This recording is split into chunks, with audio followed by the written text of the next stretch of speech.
and meeting people because we're all one.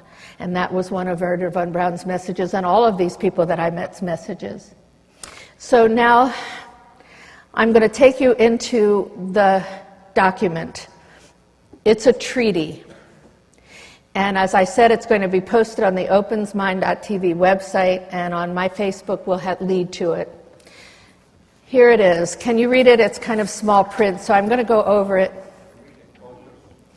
And I have just a few copies. We can get some copies if you're desperate for them from Open Minds. This document is the first time ever in a treaty that's going to acknowledge, and in a UN treaty, the indigenous people who never get to sign a treaty. Can you imagine? And the cosmic cultures.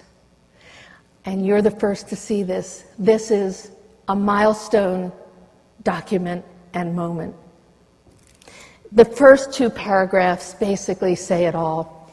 The Outer Space Security and Development Treaty of 2011 establishes a framework and procedures to assure that space will be a neutral realm from which all classes of weapons are banned. All classes, so we don't have to define them. From which no hostile action shall be taken toward Earth or the surrounding cosmos. And then listen to this. The treaty invites nation states to become signatories to the treaty. Well, nation states are who signs a treaty at the UN. And invites all parties, these are parties to the treaty. This is new. All parties, including nation states, indigenous nations, and cosmic cultures, to commit to a plan and assist in the orderly development and implementation of a framework and procedures that will assure and verify space is and will remain a neutral realm from which all classes of space-based weapons are banned in perpetuity, permanently. Now I'm going to go on.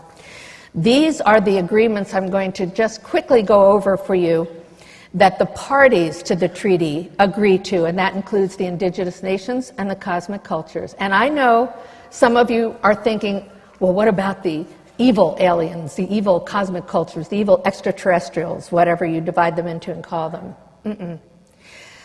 Before I go on with this, I'm going to tell you something else that I've only gone public with to MUFON, whom I thank too for supporting me and helping to get me here too, MUFON Phoenix.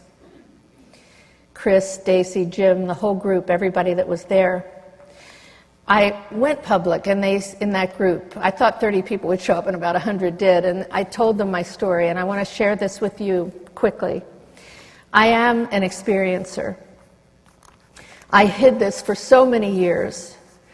Thanks to Stephen Greer, who protected a lot of us, I didn't go public with it at the Disclosure Project. God, I'm breaking out in a sweat. This was the most extraordinary moment in my life when I had another man in the room, Dr. Robert Zanger, a famous, well-known therapist, who had come to visit me in Phoenix at a conference of the People's Network, actually, because I made him come and talk to me there. I didn't want to meet with him in my house because he seemed so obsessed with this idea about UFOs. And he was in the room with me when a line of ETs came in through the wall. One came forward between us and had a whole conversation for about an hour and a half. And I was told that he would remember some of it, I would remember all of it, and it's all coming back. It has stayed in my mind all this time. It was just before the Disclosure Project took place. And again, because I haven't read any books, I went to my first meeting with Barbara Lamb and her group the first night we were here, so I was in a room with 50 experiencers. Wow, what an experience that was. And I was told I have another message to give.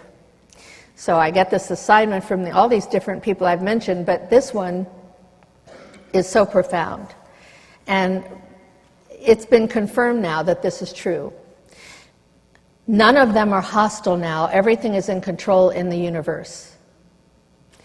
In fact, in the last couple of years, I've now heard that these experiments are not going on, that were either interpreted or in fact painful in many different ways, because I was told in my experience by this being that yes, we did these experiments, we're sorry we hurt people, and look what you do to other animals in your experimenting. And they were trying to find out who we were the way it was explained to me. Some are the Durga holding the light in peace, others are here killing each other and even eating each other. This is the language that was used for me. They can use the word God or anything that relates in religion, but it's all a spiritual message. In fact, all of these people that I worked with had a spiritual message, that that's what this whole event is about. It's a spiritual message. It's not about technology. It's not about politics. It's not about economics. It's about raising our consciousness to a higher frequency where we really all get that the grid is about love. It's about love. It's a grid. I've learned along the way from this experience that we really are all one, but I got to tell you, I'm discerning right now because we're in transition and I don't want these people around me right now who are causing the problems.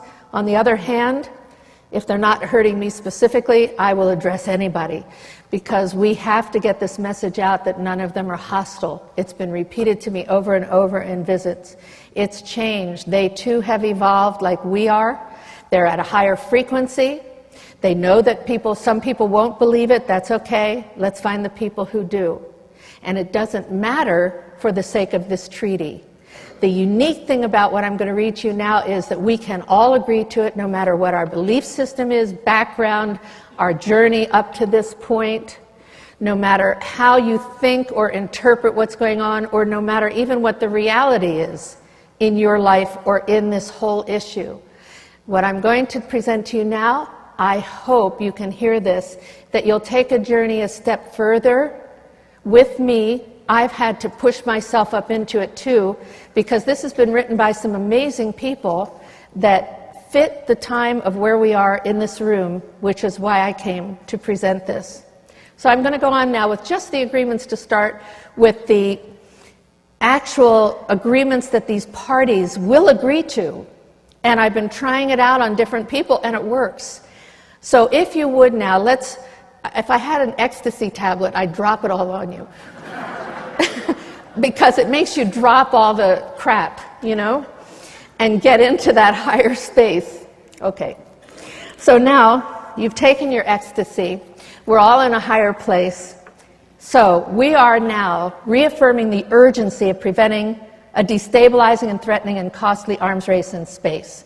Well, that's pretty obvious to anybody except those who come from a place where they still think weapons are going to make us more secure. And I know a lot of people like that.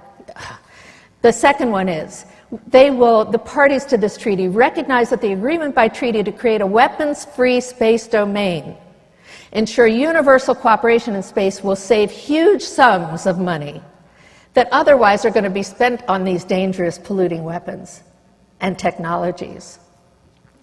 They recognize that the elimination of space-based weapons is more easily accomplished with an agreement before further investment is taking place. In fact, you know there are billions of dollars. Do you know the R&D program of space-based weapons, although it will be denied like a lot of what you hear, this is the largest research and development program in recorded history mandated to weaponize space. And they'll say, oh no, it's only about ground-based weapons. Okay, so this is before any further investment. It's just easier, obviously, to eliminate the space-based weapons program. This confirms that it's the obligation of all state leaders to ban all space-based weapons, including the intention to weaponize space. Or that includes any celestial body or the moon or any space-based technology anywhere in space. We're talking now about in space. And at the end of this, you'll hear this is not about the ground-based systems. Yes, we want to get rid of polluting, dangerous weapons technologies on the planet, but we need to start someplace where you and I can finally be successful at doing something that there's no debate over. We can all agree to one thing. If we can, we've got it. So, we reaffirm the urgent need for agreements on concrete proposals and projects deriving from confidence-building world cooperative space ventures. which will prevent an arms race in outer space. Yes, I know some don't want weapons or technology in space at all, but since it's already happened and it ain't going to stop, this is calling for cooperation in space. Cooperation in space is what's going on right now, but it's about to flip if we don't jump in and stop this and call for cooperative ventures in outer space. And that will be confidence-building measures as people work in space, the astronauts and cosmonauts, the very first ones I met who met in space. There's a picture NASA had of their heads upside down, 2 of them. They said they absolutely cannot fight in space. It's too funny that they're even there. Like, it's funny that I'm even here to me, but they cannot fight in space, but they will if we let them get away with this one. Next, recognize the information and data gained from cooperative space exploration and development will provide unlimited benefits and opportunities to all humankind in areas of health. I mentioned all the ways that we could have high technology and higher consciousness and information to heal that doesn't require the kind of drugs that aren't the ones that Timothy and the guys were talking about. I mean, these are the ones that you hear on television, that here, swallow this, you'll feel better. Just if you go blind, or you get diarrhea, or you in fact get depressed, or suicidal, or you kill yourself. You know those big... Education, I'm an educator. We need high technology. I helped organize the first 24 countries in two-way audio-visual satellite link-ups. I helped set up 5,000 ground stations in India on the ATS-6 that I worked on with von Braun, the application technology, 6th most complex, huge satellite in existence. Unbelievable experience, because I learned, and Global Educators magazine wrote it up, that there are lists of cooperative ventures that you can do in space that I got actually from Russia from one of my trips. They stuck it in my pocket, I published it, and then soon we saw the Apollo-Soyuz link-up. And we started seeing how satellites could provide global education. Imagine 3 satellites, that's all, in geosynchronous orbit, miles and miles above the Earth in geosynchronous orbit. 3 of them provide the footprint to the world. And we could have global education. We could share, respect each other's cultures, learn about each other via satellite, not classify all this information. To me, as an educator, there's so much that we can do. Thankfully, we've now got, and the children know how to do it, Facebook and all the other social networking technologies and computers where I worked with Peace Child and we had to send videos to each other. Now you can do it on the computer if any of you are doing things like that. It's the most amazing thing for homeschooling, for education in general, and we need that. The economy, my gosh, we keep hearing about stimulating the economy. Have you noticed with all the problems you hear about the economy, we are not hearing about cutting the war budget. And if they do start to cut the war budget, it's something that we either finished working on already or we don't need anymore because they've got something new and better. So here we're talking about stimulating the economy. Imagine the Apollo. Von Braun told me how many people, thousands of people worked on just the Apollo program, but now the world is in space. I spoke at the International Astronautical Federation Congress years ago, and it was about the economic benefits of what's going on in space. And now we can stimulate the economy no longer with the war machine. Listen, we're going into space whether we like it or not. If we create a huge space program and we include what we've learned and we're learning and will learn when our friends, our visitors come in and we invite them for real, where they know they're going to be safe and not shot down. Will somebody please tell me where the landing pads are being